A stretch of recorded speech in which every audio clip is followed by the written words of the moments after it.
getting a massage here or there, getting a facial, or having that time out, and not to have the mom guilt that, oh, I'm leaving my child. Because if we do not take care of ourselves, how can we take care of our children? Welcome to Transforming the Toddler Years, a Core 4 parenting podcast for conscious, cycle-breaking parents ready to turn toddler tantrums into teachable moments. Hi, I'm Cara Tyrrell, a lifetime lover of littles, mom to 2 grown and flown girls, and an early childhood educator. Through the show, I teach you my collaborative parenting methodology for nurturing your little human's mind, body, and spirit. Because how you connect and collaborate in the first 5 years is how you raise happy, healthy kids who grow into the best version of themselves and find true success in school and life. Welcome back, Toddler Tribe, to the Transforming the Toddler Years podcast.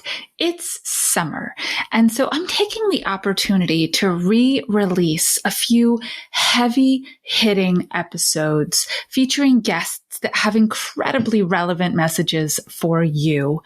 I am going to be bringing back the idea of raising anti-racist kids. This is the summer to think about that.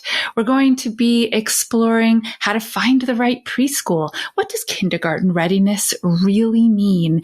And if you don't want to send your kids to a public institution, what are some homeschooling options for you? As you continue through the fun and the sun and the family memory making of summertime, I'm going to walk you through these re-releases with important, amazing humans that have messages that cut deep. My guest today is Jayne, and I did not realize this before I interviewed her, but we're essentially the same person leading the same life.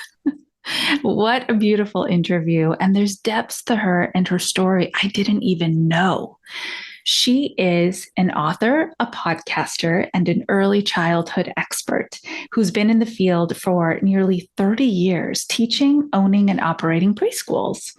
Her mission is to provide high-quality childcare with love at the center. She's the author of the book, The ABCs of Preschool, and is here to share with you the 4 things that you need to look for to pick the just right preschool for your kiddo.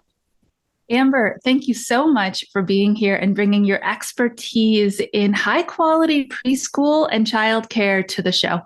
Thank you so much for having me. I'm really excited to be here, and I can't wait to share everything I've learned.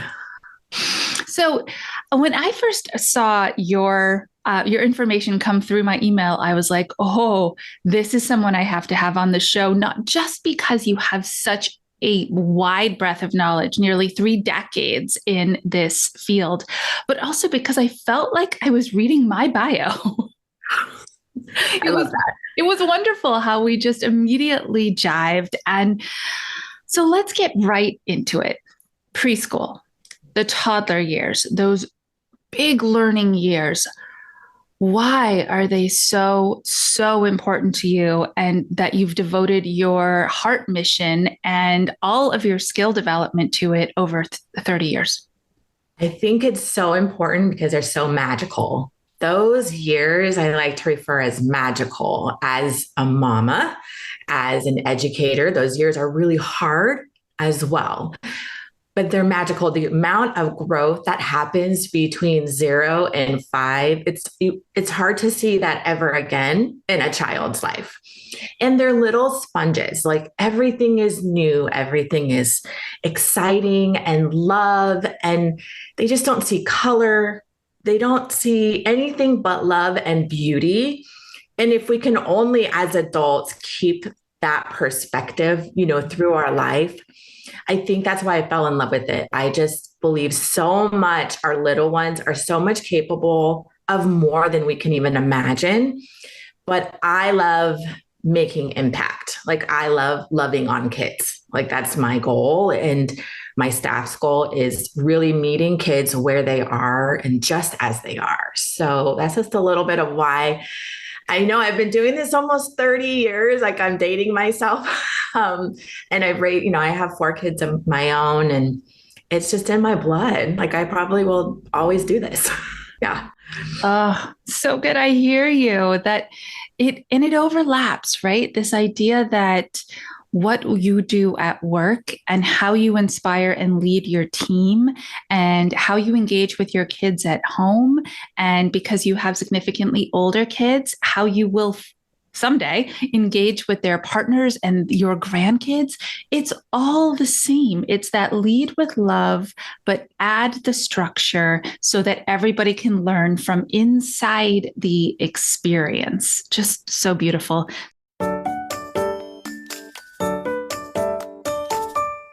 Hey, Mama, did you know there are 5 skills that your child needs to practice to be truly ready to go to school, to be a good friend, a good student, and develop a lifelong love of learning?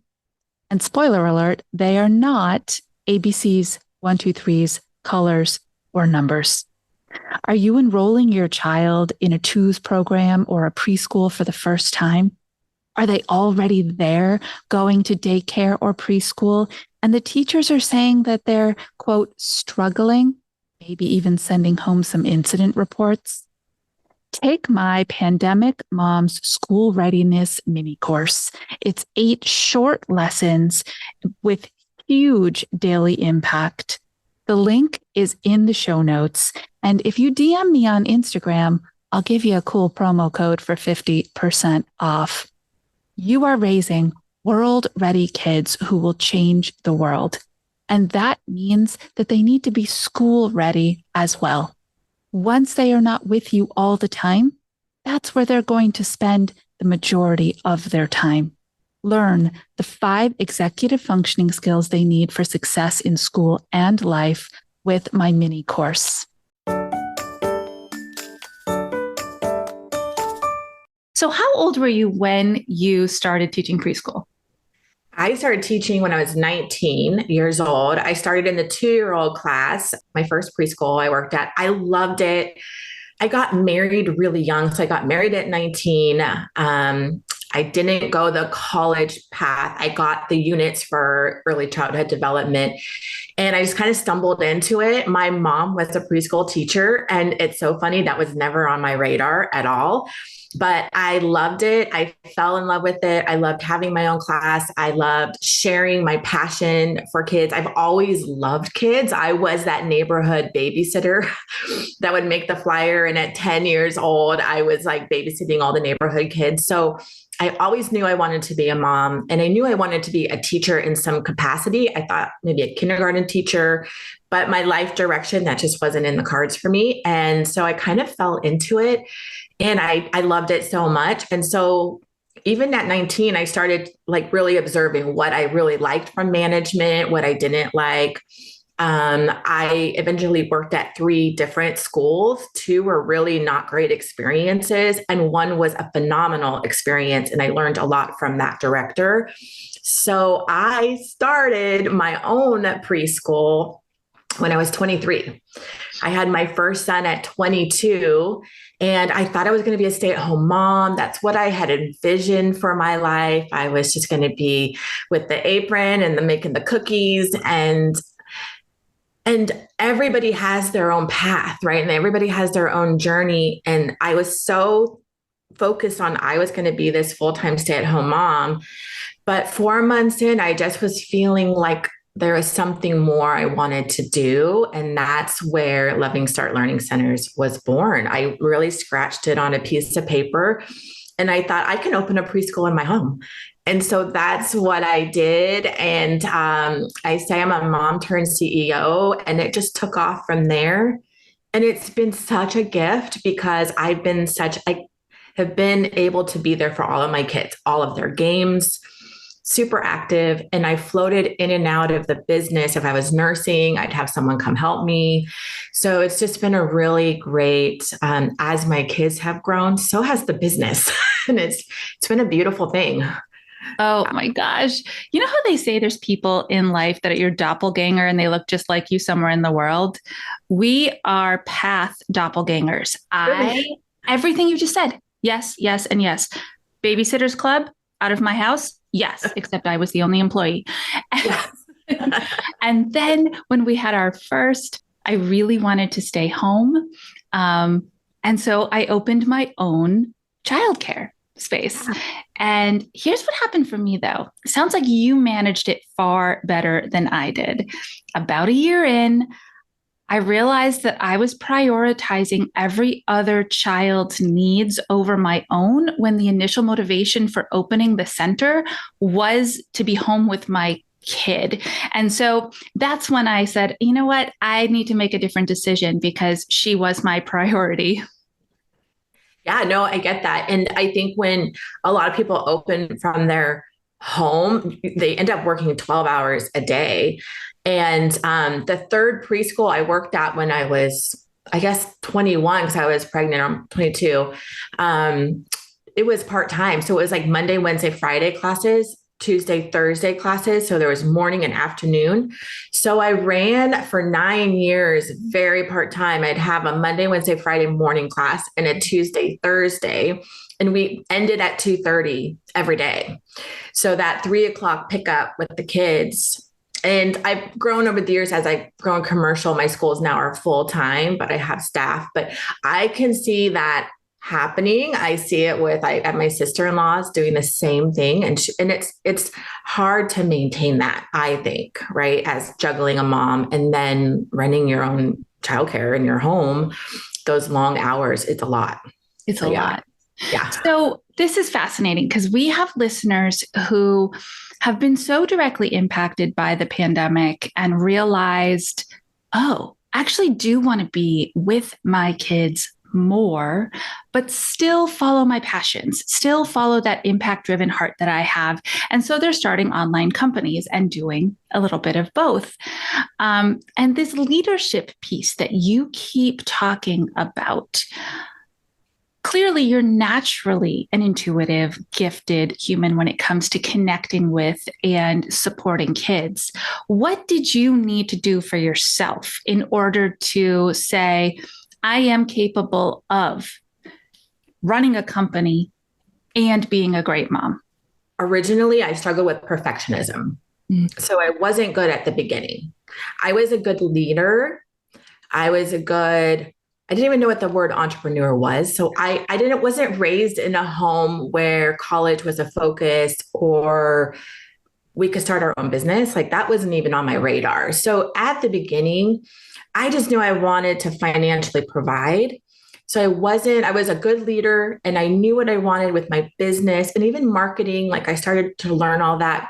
And I was so focused and dedicated with my kids. But I will be very honest, at the beginning, for many years, I had a very difficult marriage. So my coping mechanism was to be busy, to stay busy.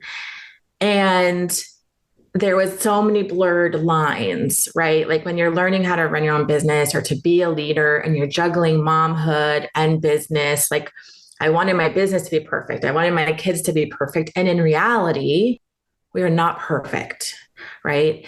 And so at the beginning, I think I took on the perfectionism and that false thinking that I could be perfect, and it caused a lot of stress in my life. So I do not recommend that. I think as moms and as leaders, we need to focus on self-care a lot and recognizing, it took me many years to recognize that my coping mechanism for a very stressful, unhealthy marriage that I finally left caused me to be busy. And love, and my idea of love was that pat on the back. Oh, you're a mom of four. You run your own business. How do you do it? That's so amazing. That fed my soul, but yet I kept all the stress. And I ended up getting cancer at 31. I got breast cancer at 31.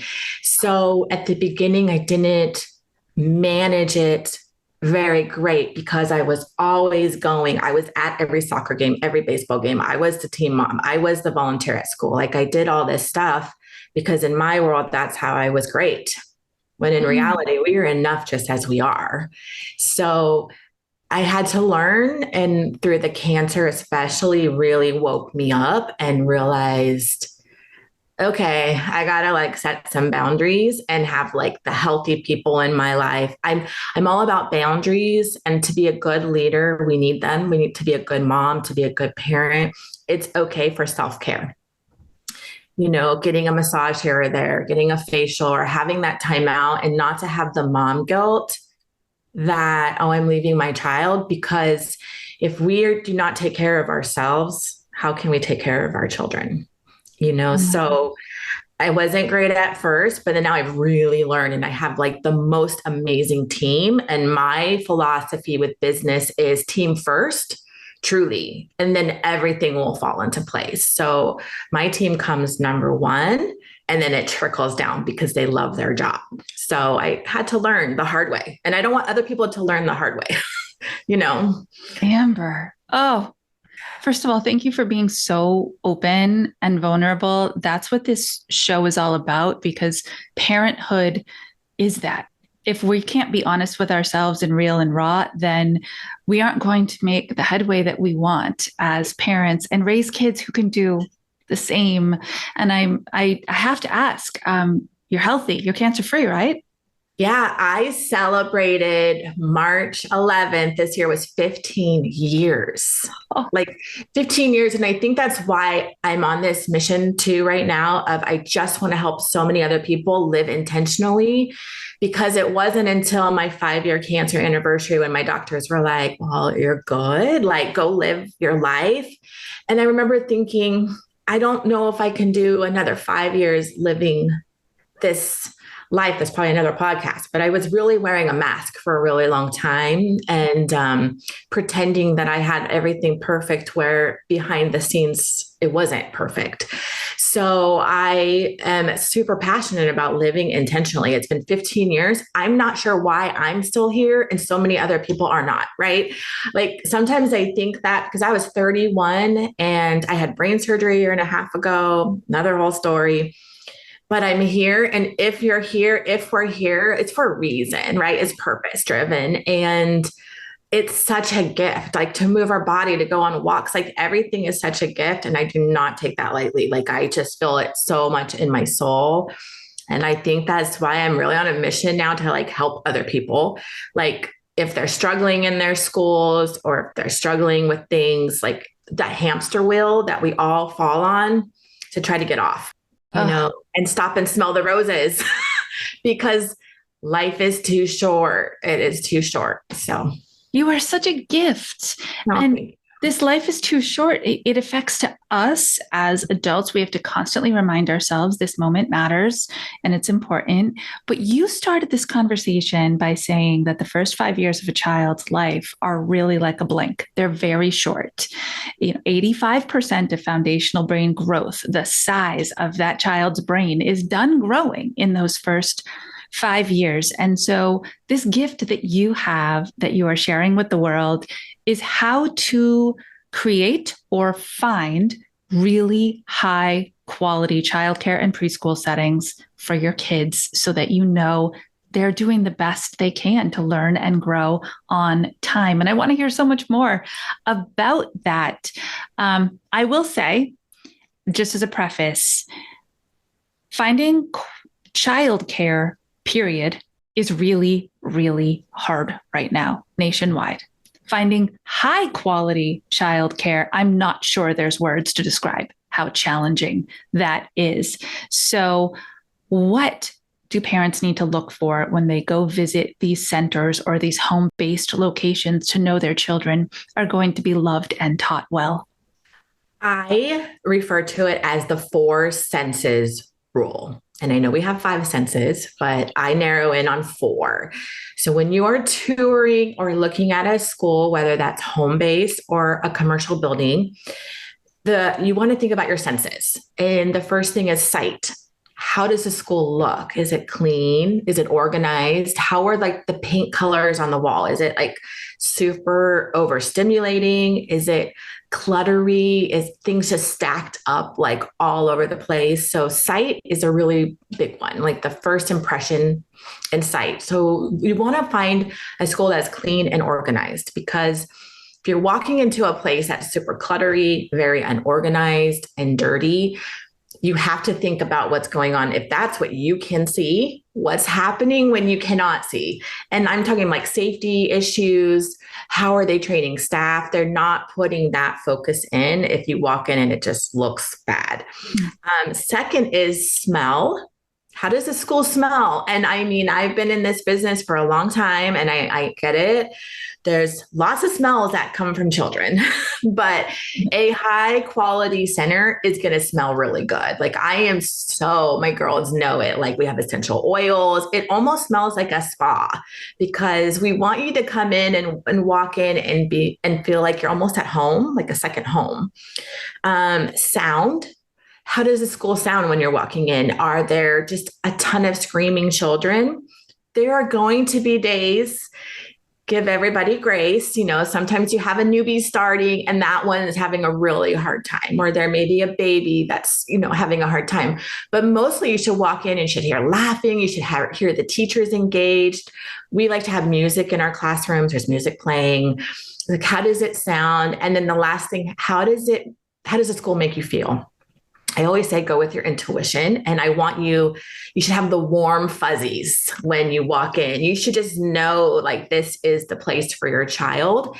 And like you said, it is really hard to find care. So I always recommend people, if you're pregnant, start looking, because if there's an infant center, it takes a long time. I mean, even my school could take 9 to 10 months to get in for infant care.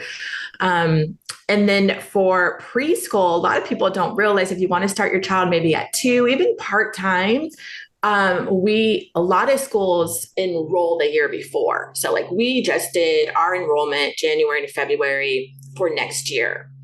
So a lot of people might not know that. So it's definitely good to look early for a school and to tour. And I think lastly, what I wanted to say too is, especially if you're a parent of multiples, one school may have worked great for one of your children, while that same school might not be the school for another child.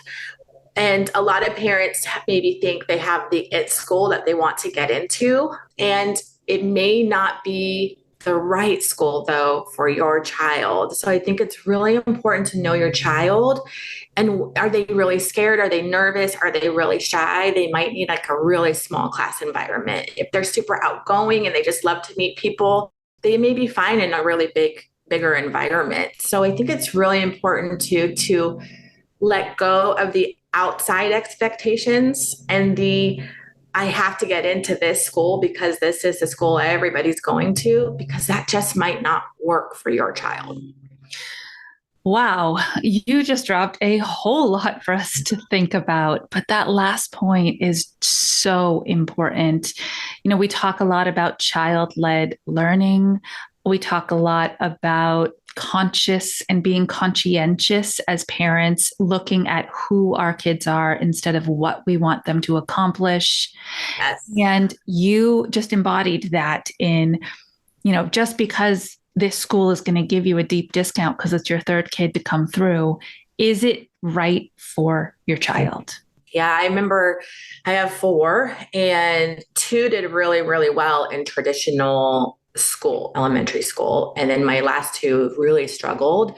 Even had to take them, my last 2 out. I was driving to 3 different schools at one point. Like I think my commute was like 3 hours a day, but it's what my daughter needed, and recognizing that. And as a mom, looking back now that all my kids are grown, my youngest is almost 18.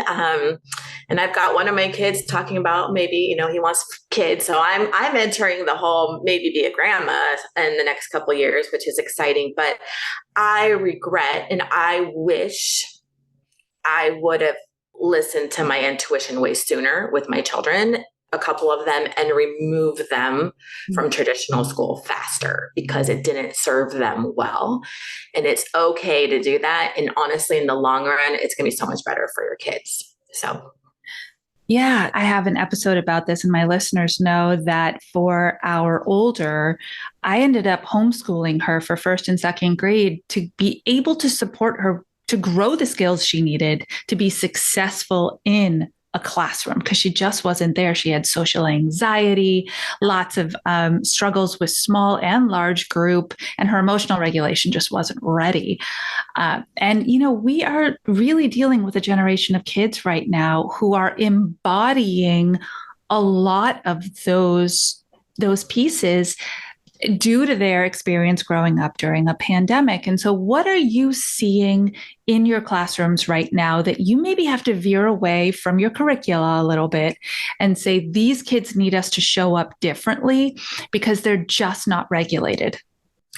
Yes, I'm definitely seeing that. I'm seeing a lot of speech.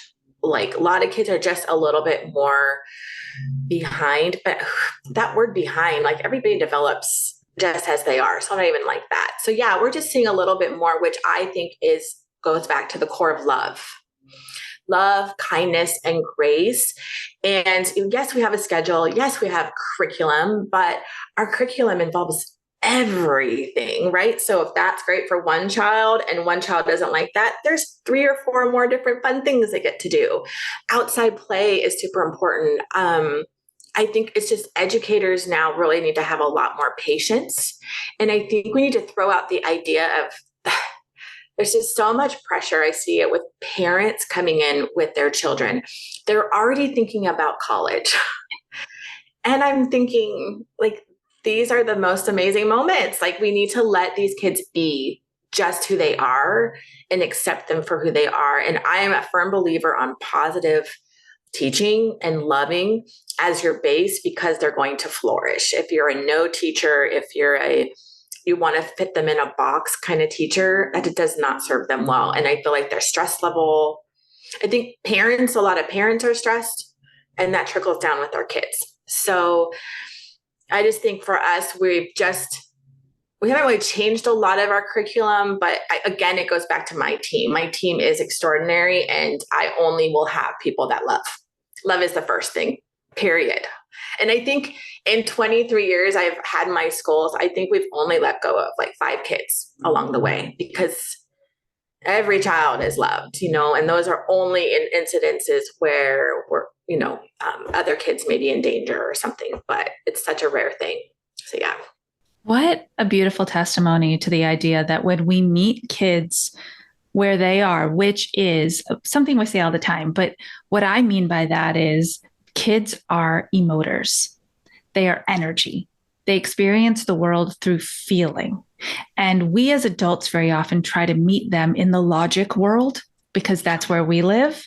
But when we meet them, like it sounds like in your schools, it's just that emote space. Okay, let's all be good in this space together.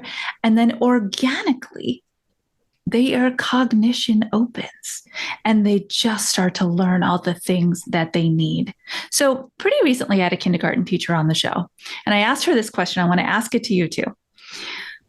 What does preschool readiness mean to you that parents might not understand, because preschool readiness to them means knowing ABCs, 1, 2, 3's colors and numbers? What does it mean to you when you meet a child the first time and you're like, oh, this kid's going to fit in just fine?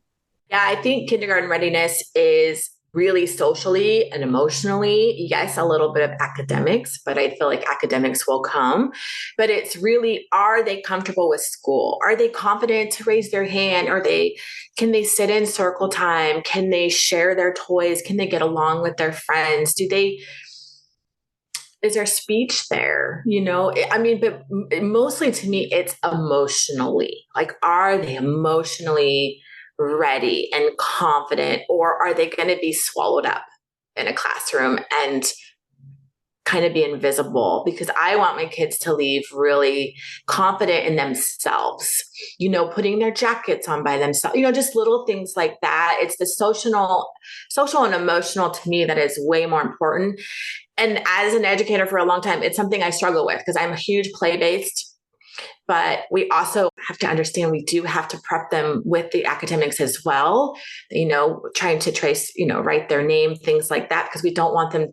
Things have changed so much in the kindergarten world. So, but I would say really it's emotionally and socially. And if your child is at a school, hopefully, like, we do parent conferences, we do evaluations, which the kids don't really know what they're doing. They're playing a game, but we will be honest and we will let parents know, like maybe they need another year, but it's really the confidence because you don't want your child to get lost in the classroom. Different voice, exact same answer. Yeah, because Really? that's the truth. Yes. And as educators, we all know that because we can see big picture. And I always tell parents, you're doing what you were told to do. Like the world has said to you, this is how you get your child ready to be successful in school. And now you and I and Ziba and all the other educators in the world are saying it's time to tell you a different message. I agree with you 100%. I almost got like a little bit of chills because for too long, people a long time ago created a box for our children.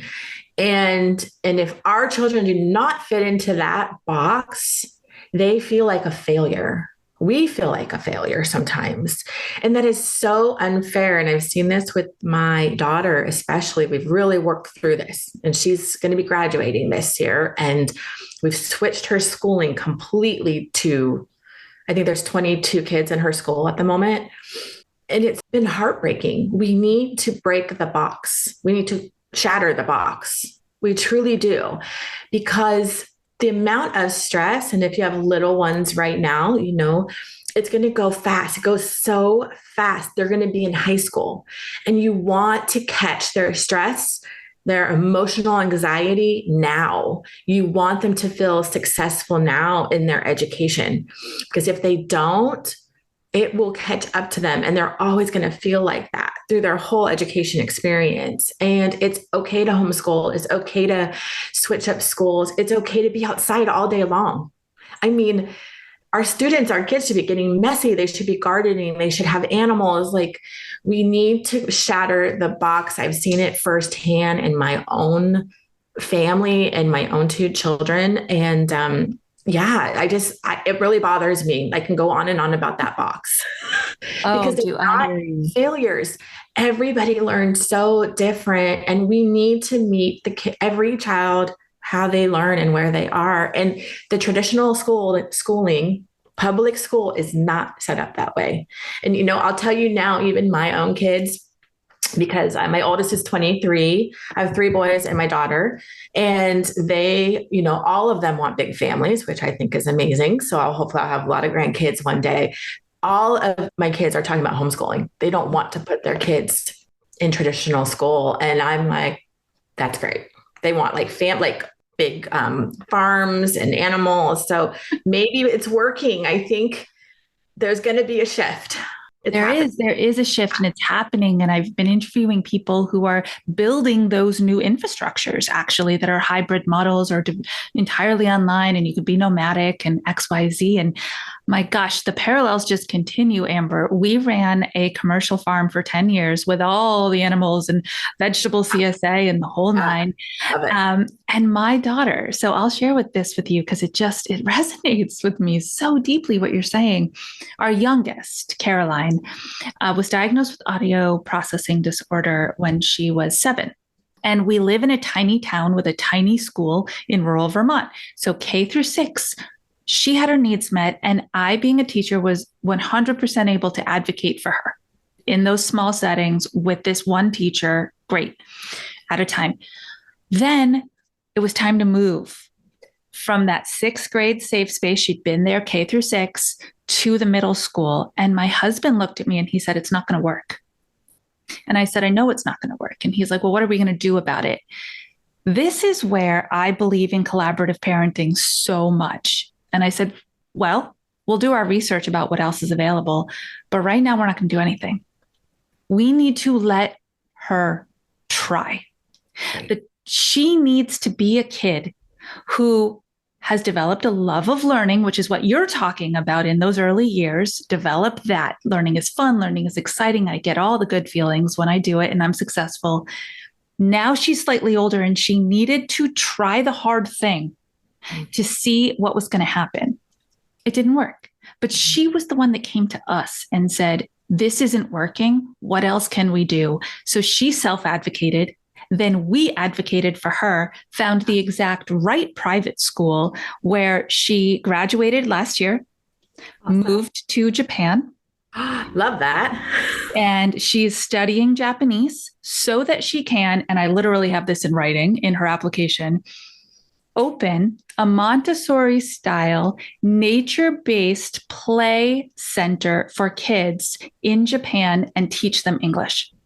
That's so amazing. I love it. Are you just so proud? So proud. Amazing. Well, and it's also really when they get to make those calls themselves and they recognize what their needs are. That's beautiful. Congratulations to her. I think that's just amazing. It is. But, I go back and I listen to myself tell that story and I realize like we could have completely derailed her future. Right. If we had said, this is the option, this is free, it's paid for by the town, you've just got to suffer through, we would have completely derailed how she learned, any love of learning she had. I don't know that she would have ended up in college, and we would have had a very different set of teenage years. Exactly. But I'm so glad you listened, and as parents, that is our role. We have to listen. And you said it at the beginning, it's our kids' journey. It is not our journey. And I think we just have to constantly remind ourselves of that. It's their path, their needs, not this idea of what we think their future should be. Just like all of us had to walk our own path, right? To get to this moment in time, we had our own journey. We have to recognize that is for our children as well. Oh my gosh. This is why I love podcasting so much, meeting really inspiring people who are doing this work as well. Well, can you share with everybody, first of all, where are you? Because if someone actually lives near you, I know they're coming to check out your school. And then tell us about the book. Okay. I am in California. Loving Start Learning Centers are in California, Northern California. I am going nationwide, though. I'm really excited. I'm about to finish franchising. I don't like the word franchise because I'm really breaking out of that box. But we're going to have a home version too. So if you want to open up your home, we're going to have different versions because I want high quality care to be accessible for everybody. And we need more of it. And we need more people with passion that want to teach. But yeah, I just wrote a book, The ABCs of Preschool, basically everything I've learned in the industry, all my failures, all my successes. It's basically a blueprint for someone to read and open up their home. You can do a home preschool, you can a commercial building, whatever it is, it's all there for you. Marketing, everything from like finding your team. And then you can find me at thelovingstartway.com. I have a podcast as well. I'd love to have you on. But yeah, thelovingstartway.com is all about me. And thank you for having me on. Oh, this has just been delightful. I would love to be on your show. And who knows, maybe I can be a director of one of your programs someday. Yeah, what a wonderful. Awesome. Yeah. You never know the future. Yeah. We never do. No. Oh, wow. All right. Well, thank you so much for everything that you're doing. You are solving a problem that we need to solve it right now. So parents, go check it out. Go listen to the podcast. And if you are thinking of making a transition and supporting your children along the way, then Amber is your girl. Until our next episode, for all of you, moms, dads, caregivers, nannies, foster parents, and grandparents, stay mindful and proactive as we transform the toddler years.